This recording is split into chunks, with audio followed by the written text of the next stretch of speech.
தன் மனைவிக்கு கள்ளத்தொடர்பு இருக்கிறது என்று நினைத்த கணவன் அவளை வீட்டை விட்டு வெளியே அனுப்புகிறான். வீட்டை விட்டு வெளியே சென்ற அவளின் நிலைமை என்ன ஆனது? உண்மையில் தவறு செய்தாளா அல்லது அவளை சுற்றி ஏதேனும் சூட்சமங்கள் நடந்ததா? வாங்க பார்க்கலாம். மாலை சூரியன் மெதுவாக மறைந்து கொண்டிருந்தான். அந்த வீட்டின் வாசலில் வழக்கம்போல் அமைதி நிலவ வேண்டிய நேரம் அது. ஆனால் அன்று அந்த அமைதியை உடைத்தது கோபத்தின் சத்தம்.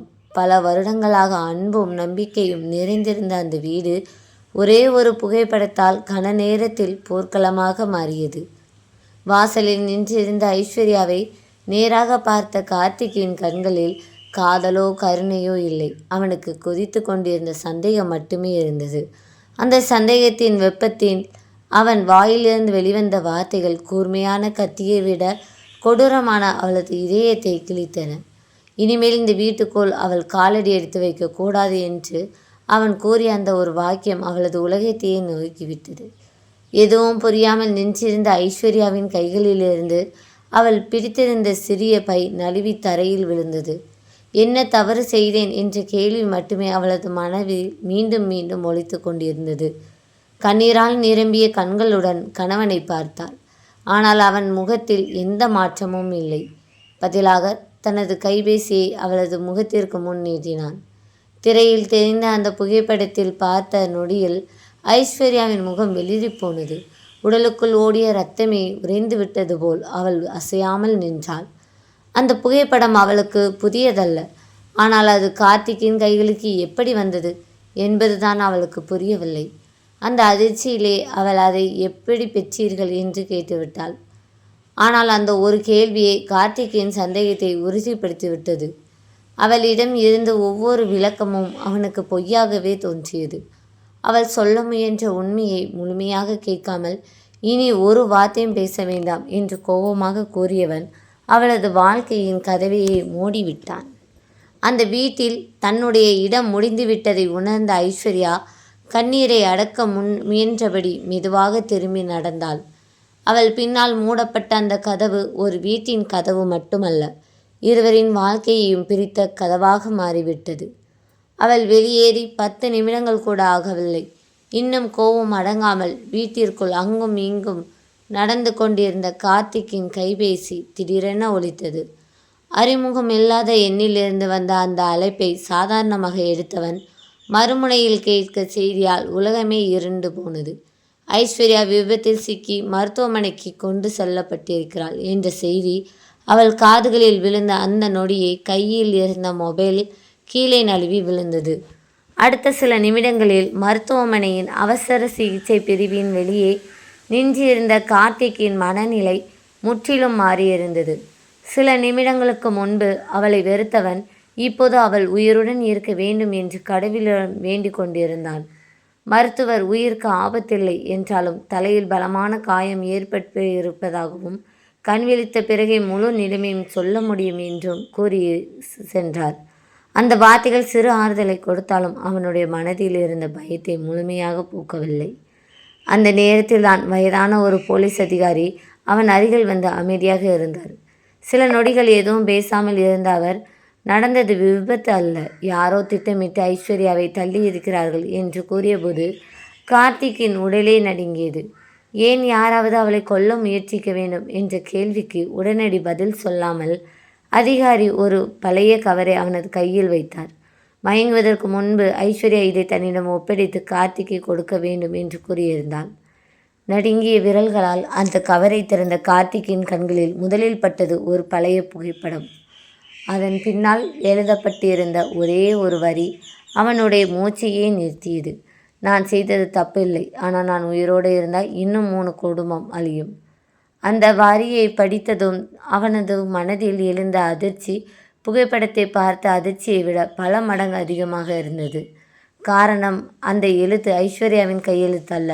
அப்படியானால் அந்த வரியை எழுதியது யார்? அந்த பழைய புகைப்படத்திற்கும் அவளை கொல்ல முயன்ற மர்ம மனிதனுக்கும் என்ன தொடர்பு? அந்த இரவு முதல் கார்த்திக்கின் வாழ்க்கை அவன் இதுவரை அறியாத ஒரு இருண்ட உண்மையை நோக்கி மெதுவாக நகரத் தொடங்கியது. மருத்துவமனையின் அவசர சிகிச்சை பிரிவின் வெளியே நிலவிய அந்த அமைதி கார்த்திக்கின் மனதுக்குள் மட்டும் இறங்க மறுத்தது. வெள்ளை நிற சுவர்களும் மருந்துகளின் வாசனையும் இடைவிடாமல் ஒலித்து கொண்டிருந்த கண்காணிப்பு கருவிகளின் மெல்லிய சத்தமும் அவனுக்குள் எழுந்திருந்த பதற்றத்தை இன்னும் அதிகப்படுத்தின.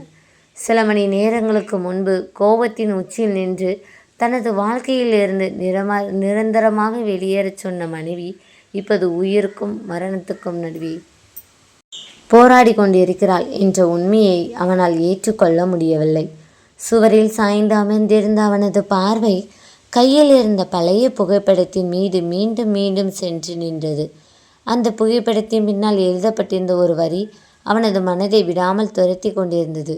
நான் செய்தது தப்பில்லை, ஆனால் நான் உயிரோடு இருந்தால் இன்னும் 3 குடும்பம் அழியும். அந்த எழுத்து ஐஸ்வர்யாவின் கையெழுத்தல்ல என்பது அவனுக்கு தெளிவாக தெரிந்திருந்தது. திருமணமான நாளிலிருந்து அவள் எழுதிய ஒவ்வொரு சிறிய குறிப்பையும் அவன் பலமுறை பார்த்தவன். அவளுடைய எழுத்தில் இருந்த அந்த வளைவுகளும் ஒவ்வொரு எழுத்திலும் இருந்த தனித்துவமும் அவனுக்கு மனப்படமாக இருந்தது. ஆனால் இந்த எழுத்து முற்றிலும் வேறுபட்டிருந்தது. அப்படியானால் இந்த வரியை எழுதியது யார்? ஏன் அந்த புகைப்படத்தை ஐஸ்வர்யா தன்னுடன் வைத்திருந்தாள்? அதைவிட முக்கியமாக யாரோ ஒருவர் அவளை திட்டமிட்டு தாக்கும் அளவுக்கு அந்த புகைப்படத்தில் என்ன ரகசியம் மறைந்திருந்தது?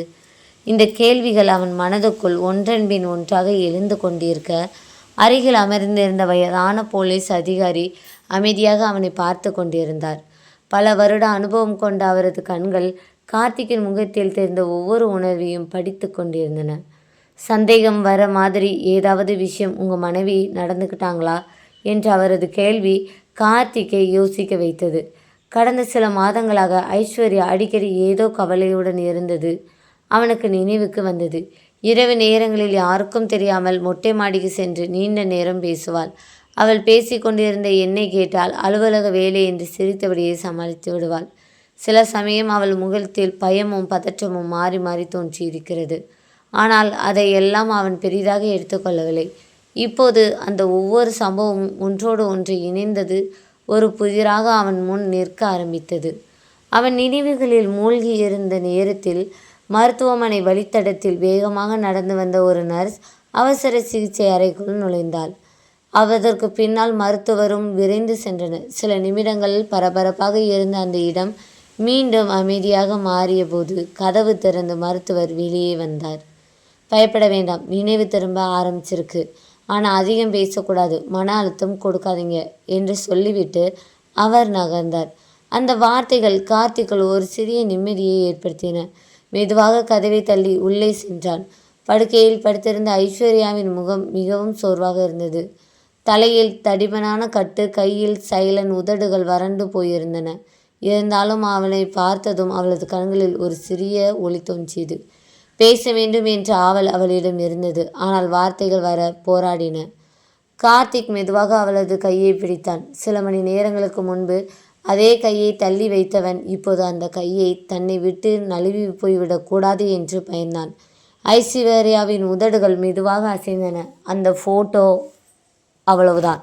அடுத்த நொடியே அவளது பார்வை கார்த்திக்கை தாண்டி கதவின் கண்ணாடி பக்கம் சென்றது. அவளது முகத்தில் திடீரென சொல்ல முடியாத பயம் பரவியது. இதய துடிப்பு அதிகரித்ததால் அருகில் இருந்த கருவி வேகமாக ஒலி எழுப்பியது. என்ன நடந்தது என்று புரியாமல் கார்த்திக்கும் திரும்பி பார்த்தான். கண்ணாடி வழியாக யாரோ ஒருவர் நின்று கொண்டிருந்தார்.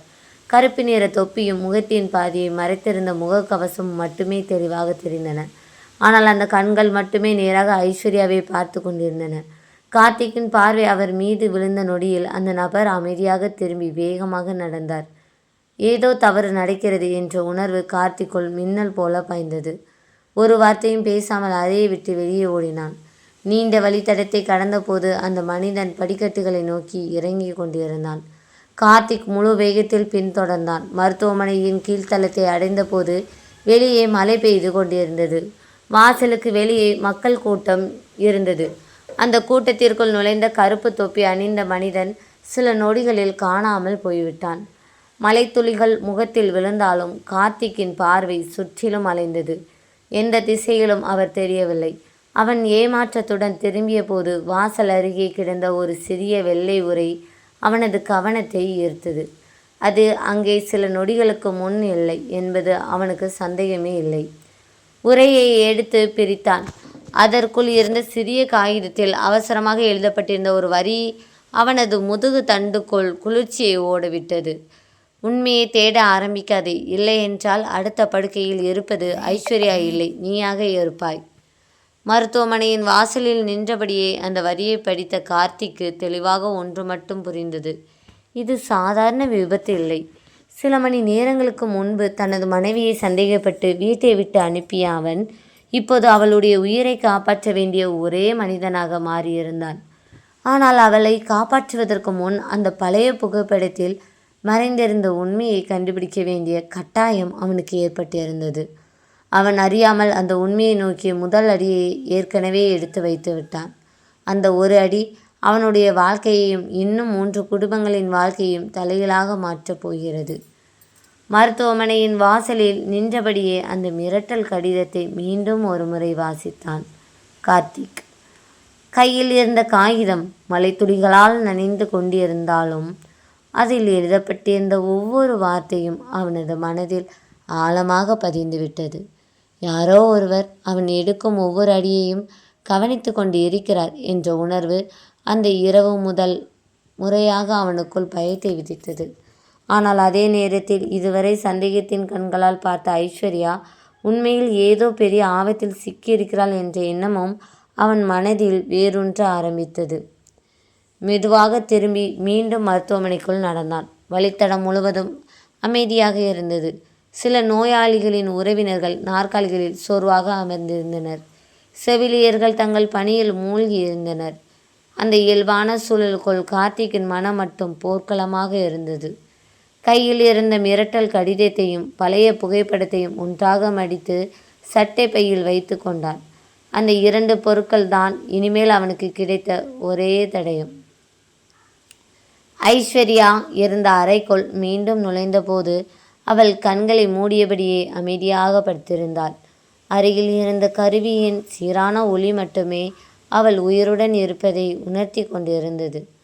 அவளை எழுப்ப வேண்டும் என்ற ஆசை இருந்தாலும் மருத்துவர் கூறிய வார்த்தைகள் நினைவுக்கு வந்ததால் அவன் அமைதியாக நின்றான்.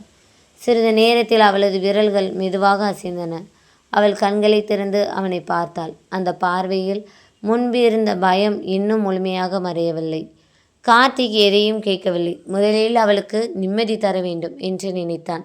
அவளது கையை மெதுவாக பற்றியபடி, இனி எதற்கும் பயப்பட வேண்டாம், தான் அருகிலேயே இருக்கிறேன் என்றபடி கண்களால் ஆறுதல் கூற முயன்றான். ஆனால் ஐஸ்வர்யாவின் பார்வை மீண்டும் அறை முழுவதும் சுற்றியது.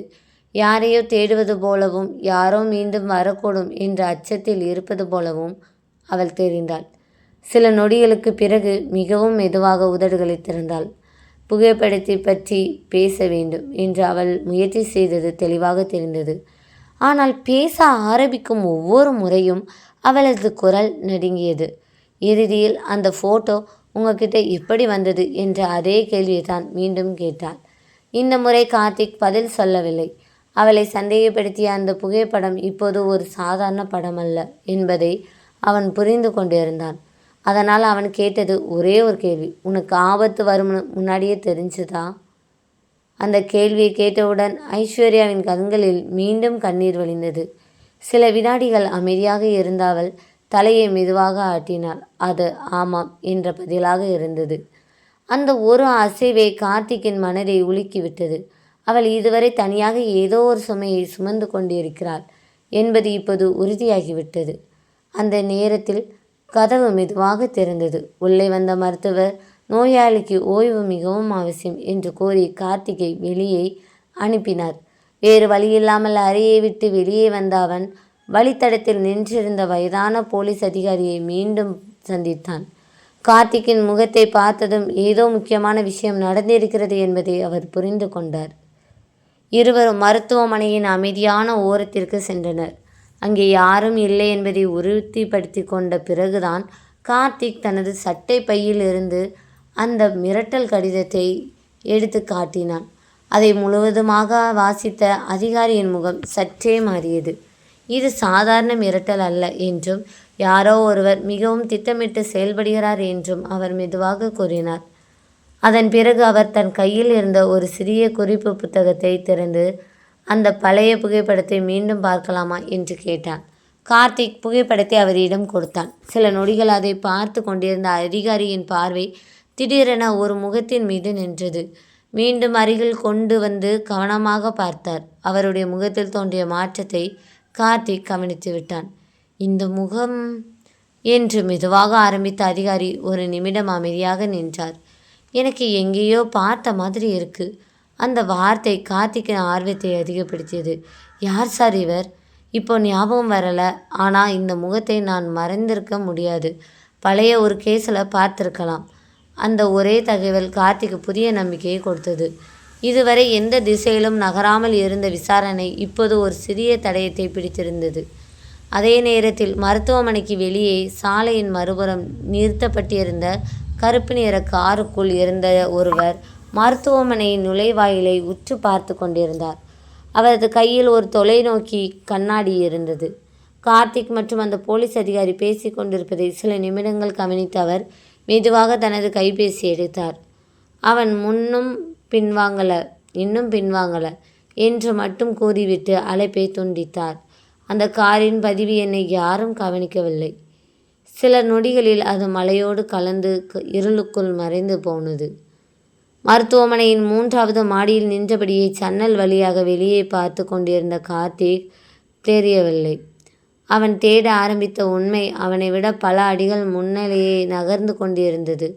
அந்த பழைய புகைப்படத்தில் சிரித்து கொண்டிருந்த 4 பேரில் ஒருவரது உயிருடன் இருக்கும் வரை இந்த மர்மம் முடிவுக்கு வராது என்பதையும், அந்த உண்மையை அறிய முயற்சிக்கும் ஒவ்வொருவரின் உயிரும் ஆபத்தில் சிக்கி போகிறது என்பதையும் அவன் இன்னும் அறிந்திருக்கவில்லை. அந்த இரவு மருத்துவமனையில் யாருக்கும் தூக்கம் வரவில்லை. வெளியே மழை ஓய்ந்திருந்தாலும் கார்த்திக்கின் மனதில் எழுந்த புயல் மட்டும் அடங்கவில்லை.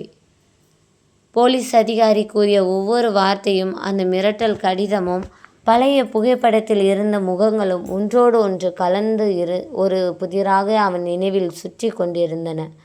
அதைவிட அதிகமாக அவனை பயமுறுத்தியது ஐஸ்வர்யாவின் கண்களை தந்த அந்த அச்சம்.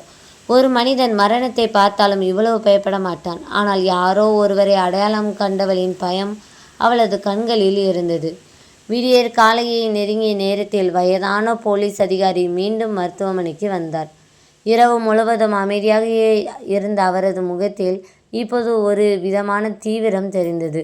கார்த்திக்கை தனியாக அழைத்து சென்ற அவர் இரவு முழுவதும் பழைய வழக்கு பதிவுகளை பார்த்ததாக கூறினார்.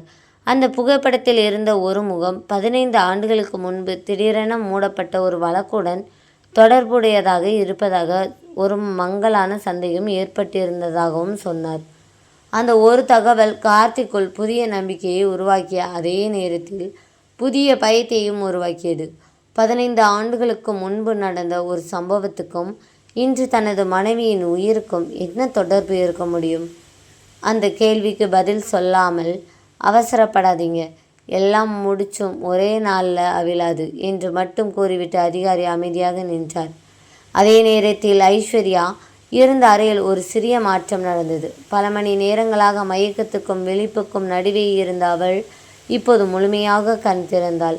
அருகில் இருந்த செவிலியர் மருந்து கொடுத்துவிட்டு வெளியே சென்றதும் அவள் மெதுவாக தலையணைக்கு கீழே கையை விட்டாள். சில நொடிகள் தேடிய பிறகு அவளது முகத்தில் அதிர்ச்சி தெரிந்தது. ஏதோ ஒன்று அங்கே இருக்க வேண்டியிருந்தது, ஆனால் அது காணாமல் போயிருந்தது. அவள் பதற்றமாக சுற்றி பார்த்தாள். யாராவது அதை எடுத்து விட்டார்களா? அல்லது தாக்கியவனே மருத்துவமனைக்குள் நுழைந்து அதை எடுத்து விட்டானா? அந்த எண்ணம் தோன்றியவுடன் அவளது இதயம் மீண்டும் வேகமாக துடிக்க ஆரம்பித்தது. சில நிமிடங்களில் கார்த்திக் அறைக்குள் வந்தான். அவனை பார்த்ததும் ஐஸ்வர்யா எதையோ சொல்ல முயன்றாள். ஆனால் இந்த முறை அவள் புகைப்படத்தை பற்றி பேசவில்லை. மெல்லிய குரலில் அந்த டைரி என்று மட்டும் சொன்னாள். கார்த்திக்கு புரியவில்லை. என்ன டைரி என்று கேட்டான். அதற்கு பிறகு ஐஸ்வர்யா கண்களை மூடிக்கொண்டாள். மீண்டும் பேச முயன்றாலும் குரல் வரவில்லை. ஆனால் அந்த ஒரு வார்த்தை போதும். இதுவரை புகைப்படம் மட்டுமே முக்கியம் என்று நினைத்த கார்த்திக்கு தற்போது ஒரு புதிய மர்மம் உருவாகிவிட்டது. அந்த டைரி என்ன? அது எங்கே இருக்கிறது? அதில் என்ன எழுதப்பட்டிருக்கிறது?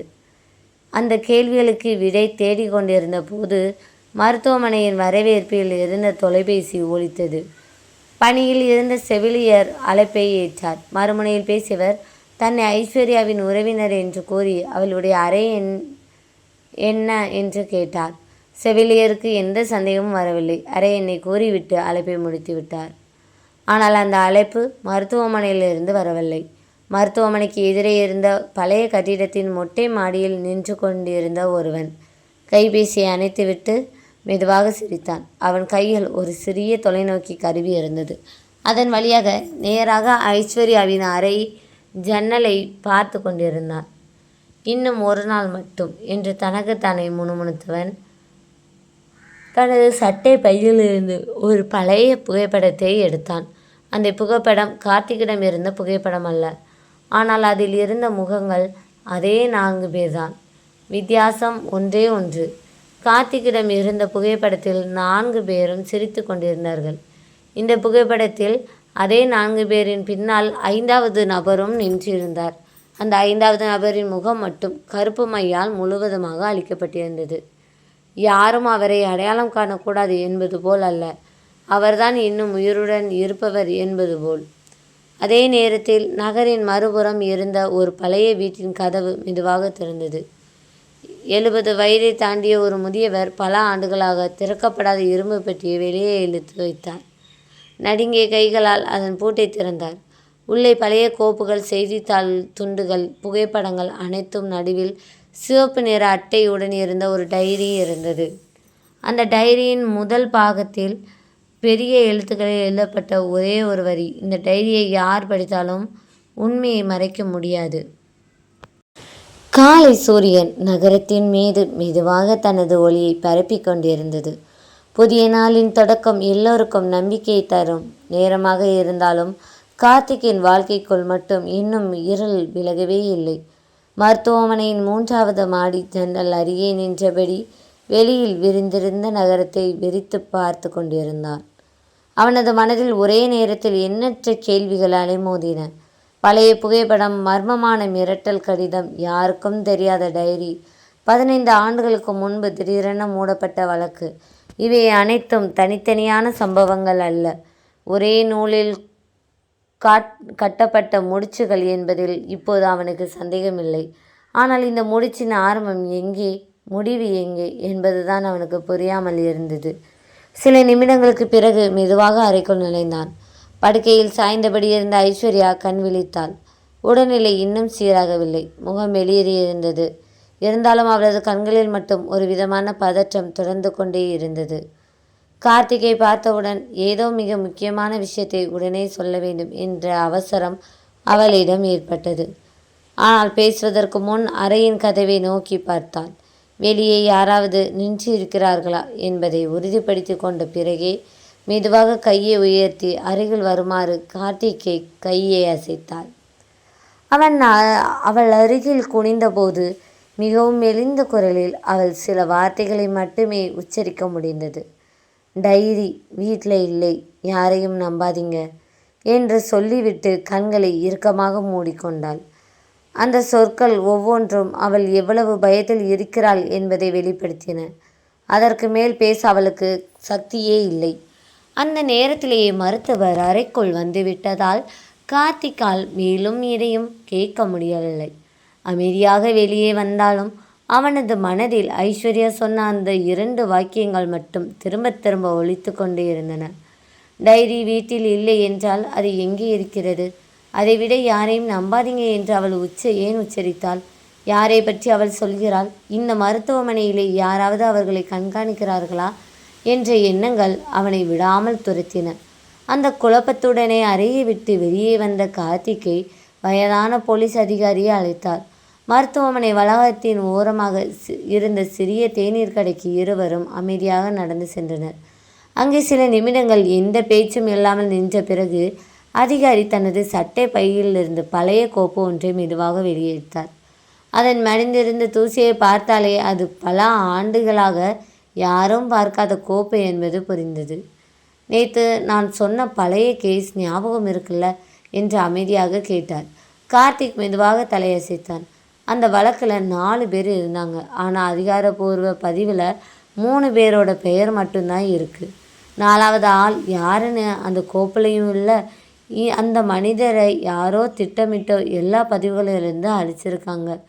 அதுதான் அந்த வழக்கோட மிகப்பெரிய மர்மம். அந்த வார்த்தைகளை கேட்ட கார்த்திக்கின் புருவங்கள் தானாகவே சுருங்கின. அப்படின்னா அந்த புகைப்படத்தில் இருக்கிற 4வது ஆள் அதிகாரி ஒரு ஆழ்ந்த மூச்சை இழுத்துவிட்டு, அவரைத்தான் யாரோ வரலாற்றிலிருந்தே அழிக்க முயற்சி பண்ணியிருக்காங்க என்று மெதுவாக சொன்னார். அந்த ஒரு பதில் கார்த்திக்கின் மனதுக்குள் மின்னல் போல பாய்ந்தது. அதே நேரத்தில் நகரின் மறுபுறம் இருந்த பழைய வீட்டு சிவப்பு அட்டையுடன் இருந்த டைரி கையில் வைத்தபடி அமர்ந்திருந்த முதியவர் அதன் பக்கங்களை மெதுவாக புரட்டி கொண்டிருந்தார். பல ஆண்டுகளாக திறக்கப்படாததால் ஒவ்வொரு பக்கமும் ஒன்றோடு ஒன்று ஒன்றியிருந்தது.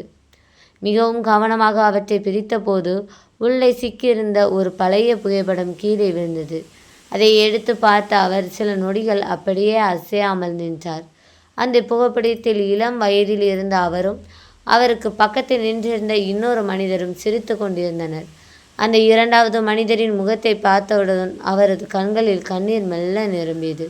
நீ திரும்ப வரக்கூடாதுன்னு தான் நினைச்சேன் என்று தன்னைத்தானே பேசி கொண்டார். அந்த நேரத்தின் வீட்டின் முன்புறம் கார் ஒன்று வந்து நின்ற சத்தம் கேட்டது. ஜன்னல் வழியாக வெளியே எட்டி பார்த்த அவருடைய முகத்தில் இருந்த அமைதி ஒரு கணத்தில் மறைந்தது. வாசலுக்கு வெளியே நின்றிருந்த கருப்பு நிற கார், அதில் மெதுவாக இறங்கிய மனிதன் கருப்பு தொப்பியும் முக கவசமும் அணிந்திருந்தான். அந்த உருவத்தை பார்த்த நொடியே முதியவரின் கைகள் தன்னை அறியாமல் நடுங்க ஆரம்பித்தன. பல ஆண்டுகளாக தவிர்த்து வந்த மனிதன் இறுதியாக இந்த வீட்டை கண்டுபிடித்து விட்டான் என்ற உண்மை அவருக்கு புரிந்தது. பதற்றத்தில் டைரியை மீண்டும் இரும்பு பெட்டிக்குள் வைக்க முயன்றார். ஆனால் அவசரத்தில் அது கை நழுவி கீழே விழுந்தது. டைரியின் கடைசி பக்கம் தானாகவே திறந்தது. அந்த பக்கத்தின் நடுவில் பெரிய சிவப்பு மையால் எழுதப்பட்டிருந்த ஐஸ்வர்யா என்ற பெயர் அவரது கண்ணில் பட்டது. அதற்கு கீழே இருந்த தேதி ஐஸ்வர்யா பிறந்த தேதி. அதற்கு கீழே எழுதப்பட்டிருந்த வரியை வாசித்த நொடியே அவரது முகம் வெளிரி போனது. உண்மை தெரிந்த முதல் நிமிடத்திலிருந்து அவளுடைய உயிருக்கு ஆபத்து ஆரம்பமாகும். அதே நேரத்தில் மருத்துவமனையின் அமைதியை கிழித்தபடி இதய துடிப்பை கண்காணித்து கொண்டிருந்த கருவி திடீரென வேகமாக ஒலி எழுப்பியது. அந்த சத்தத்தை கேட்டு செவிலியர் பதற்றத்துடன் அறைக்குள் ஓடி வந்தனர். ஆனால் சில நொடிகளுக்கு முன்பு வரை படுக்கையில் இருந்த ஐஸ்வர்யா அங்கே இல்லை.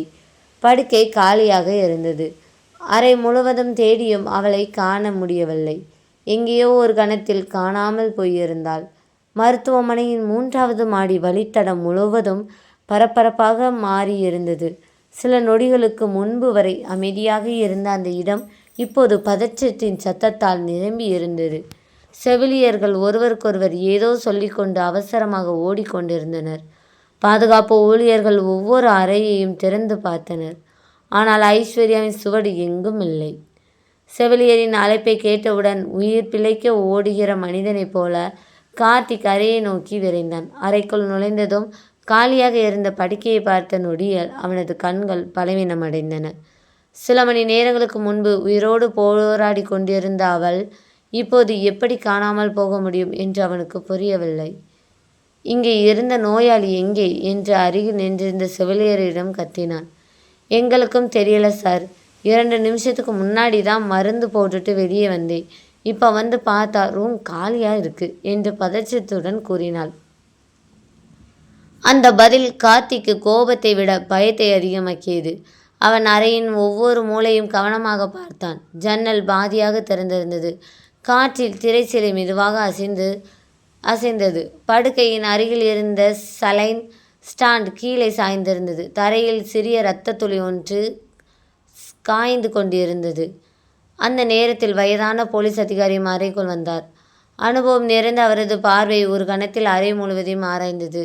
ஜன்னல் அருகே சென்று கீழே எட்டி பார்த்தார். 3வது மாடியில் இருந்து யாரும் இறங்க முடியாத உயரம் அது. அதனால் ஐஸ்வர்யா தானாக வெளியே சென்றிருக்க வாய்ப்பே இல்லை என்று அவர் உறுதியாக சொன்னார்.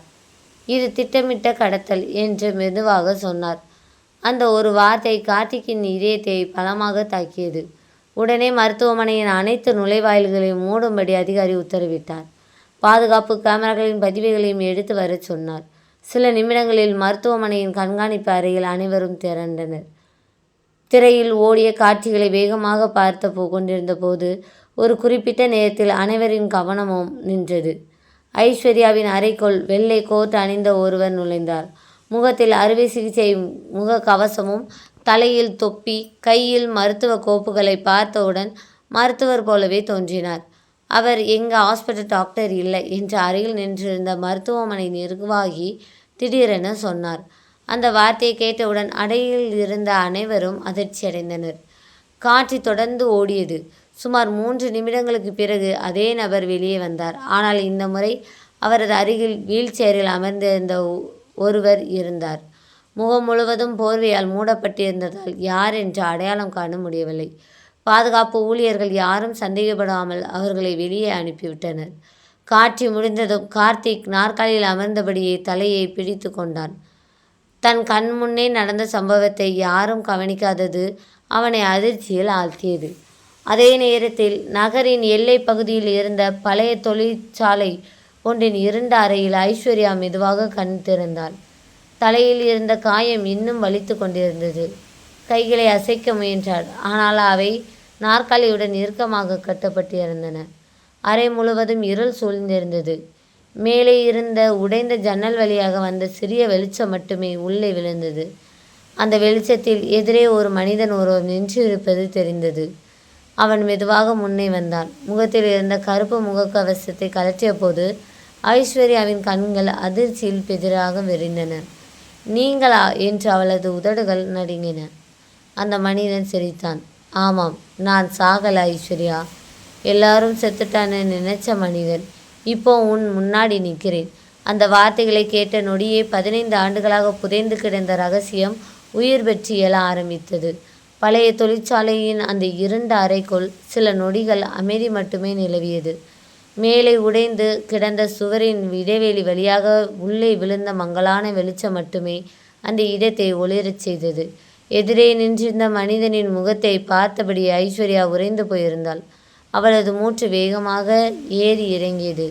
கண்களில் அதிர்ச்சியும் பயமும் நம்ப முடியாத குழப்பமும் ஒன்றாக கலந்திருந்தன. பல ஆண்டுகளுக்கு முன்பே இறந்துவிட்டார் என்று நினைத்த மனிதன் இன்று தன் கண்முன்னே உயிருடன் நிற்பதை அவளால் ஏற்றுக்கொள்ள முடியவில்லை. அவளது முகத்தில் தோன்றிய ஒவ்வொரு உணர்வையும் அமைதியாக ரசித்தபடி அந்த மனிதன் அருகில் இருந்த பழைய நாற்காலியை இழுத்து அவளுக்கு எதிரே அமர்ந்தான். சிறிது நேரம் எதுவும் பேசவில்லை. அந்த அமைதியே ஐஸ்வர்யாவுக்கு இன்னும் அதிகமான பதற்றத்தை ஏற்படுத்தியது. இறுதியாக அவன் மெதுவாக பேச ஆரம்பித்தான். பயப்படாத, உன்னை கொல்ல நான் இங்கே வரல. அந்த வார்த்தைகள் மென்மையாக இருந்தாலும் அவனது குரலில் பல ஆண்டுகளாக சுமந்து வந்த வேதனையின் சாயல் தெளிவாக இருந்தது. அவனை பார்த்து கொண்டிருந்த ஐஸ்வர்யா நடுங்கிய குரலில், நீங்க உயிரோடு எப்படி என்று மட்டும் கேட்டாள். அவன் உதட்டோரத்தில் ஒரு சிறு புன்னகையை வரவழைத்தான்.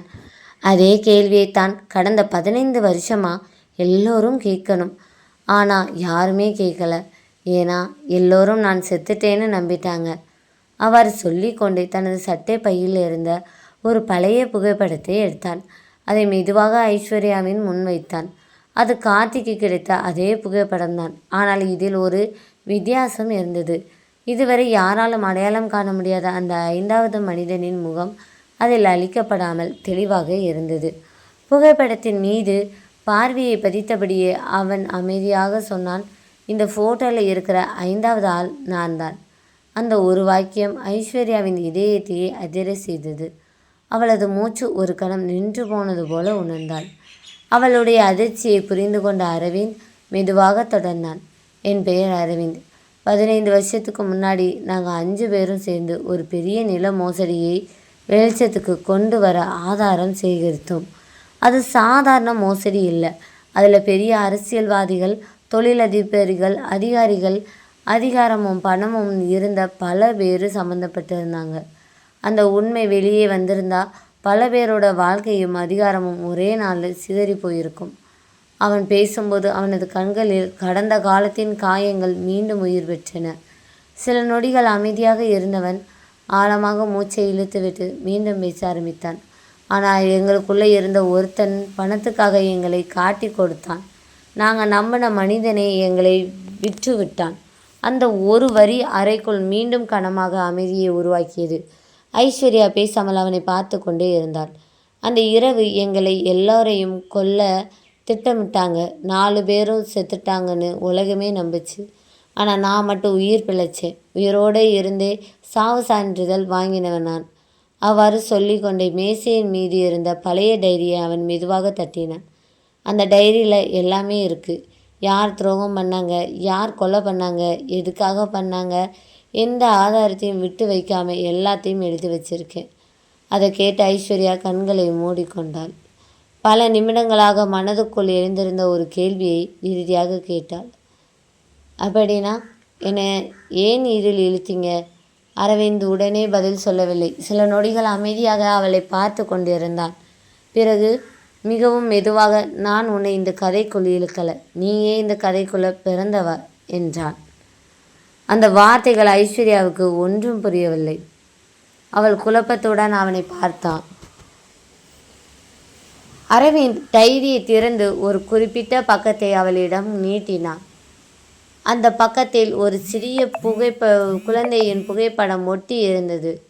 அதன் கீழே சாட்சி குழந்தை பெண் என்று எழுதப்பட்டிருந்தது. புகைப்படத்தை எடுத்து பார்த்த ஐஸ்வர்யாவின் கைகள் தானாகவே நடுங்க ஆரம்பித்தன. அது வேறு யாருடைய புகைப்படமும் இல்லை, அவளுடைய சிறு வயது புகைப்படம். இது எப்படி என்று அவள் திகைப்புடன் கேட்டாள்.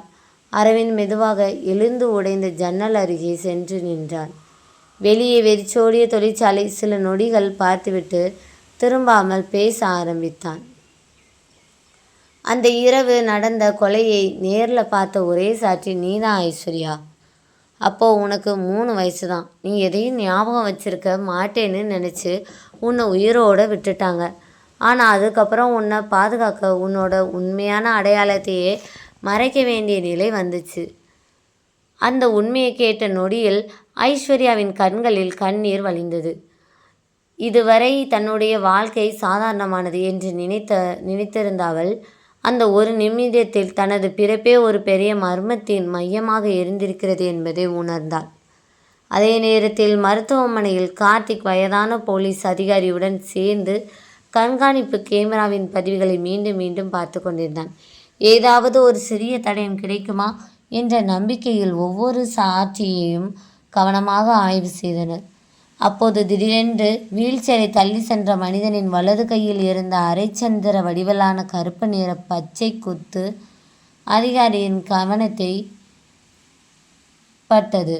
ஒரு கணம் அவரது முகம் மாறியது. பல ஆண்டுகளாக மறந்து போயிருந்த நினைவு திடீரென மனதில் உயிர் பெற்றது. இவனை எனக்கு தெரியும் என்று அவர் மெதுவாக சொன்னார். ஆர்வத்துடன் கார்த்திக் அவரை பார்த்தான். யார் சார்? அதிகாரி ஆழமாக மூச்சை இழுத்தார். பிறகு திரையில் திறந்த அந்த முகத்தை பார்த்தபடியே மெதுவாக கூறினார். 15 வருடத்துக்கு முன்னாடி நடந்த ஒரு வழக்கில் அதிகாரப்பூர்வமாக இறந்துட்டான்னு பதிவு செய்யப்பட்ட ஒரே மனிதன். சில நொடிகள் அமைதியாக இருந்த அவர் கார்த்திக்கின் கண்களை நேராக பார்த்து ஒரே ஒரு பெயரை உச்சரித்தான். அரவிந்த். அந்த ஒரு பெயர் 15 ஆண்டுகளாக இருளுக்குள் புதைந்து கிடந்த உண்மையின் கதவை மெதுவாக திறக்க ஆரம்பித்தது. அந்த ஒரு புகைப்படம் ஒரு கணவனை தனது மனைவியை வீட்டை விட்டு வெளியே அனுப்பும் அளவுக்கு ஏன் மாற்றியது? ஐஸ்வர்யாவை யார் கடத்தினார்கள்? அவளை ஏன் கொல்ல முயன்றார்கள்? அவள் பிறந்த தேதியுடன் எழுதப்பட்டிருந்த அந்த டைரியின் ரகசியம் என்ன? 15 ஆண்டுகளாக புதைத்து வைக்கப்பட்ட உண்மை என்ன? அரவிந்த் உண்மையில் நண்பனா இல்லை எதிரியா? வீரமணி இந்த சம்பவங்களோடு எப்படி இணைந்திருக்கிறார்? இத்தனை ஆண்டுகளாக மறைத்து வைக்கப்பட்ட உண்மை வெளிச்சத்துக்கு வருமா? கார்த்திக்கும் ஐஸ்வர்யாவும் மீண்டும் ஒன்று சேர்வார்களா? அல்லது உண்மையை தேடும் இந்த பயணத்தில் அவர்களுடைய வாழ்க்கையை நிரந்தரமாக மாற்றிவிடுமா? இந்த எல்லா கேள்விகளுக்கும் பதில் அடுத்த அத்தியாயத்தில் காத்திருக்கிறது. இந்த நாவல் உங்களுக்கு பிடித்திருந்தால் உங்கள் கருத்தை கமெண்டில் பகிர்ந்து கொள்ளுங்கள். உங்கள் ஒவ்வொரு கருத்தும் இந்த கதையை இன்னும் சிறப்பாக உருவாக்க எங்களுக்கு உற்சாகம் தருகிறது. இந்த கதையின் அடுத்த அத்தியாயத்தை தவறவிடாமல் பார்க்க நம்முடைய சேனலை சப்ஸ்கிரைப் செய்து கொள்ளுங்கள். அதில் இருக்கும் பெல் ஐக்கானையும் அழுத்துங்கள். உங்களின் அன்பு ஆதரவு என்றும் எங்களுக்கு தேவை. மீண்டும் ஒரு புதிய அத்தியாயத்துடன் சந்திக்கிறேன். என்றும் உங்கள் அன்பு தோழி நான். மறக்காமல் சப்ஸ்கிரைப் செய்து கொள்ளுங்கள். உங்கள் சப்போர்ட்டை தாருங்கள்.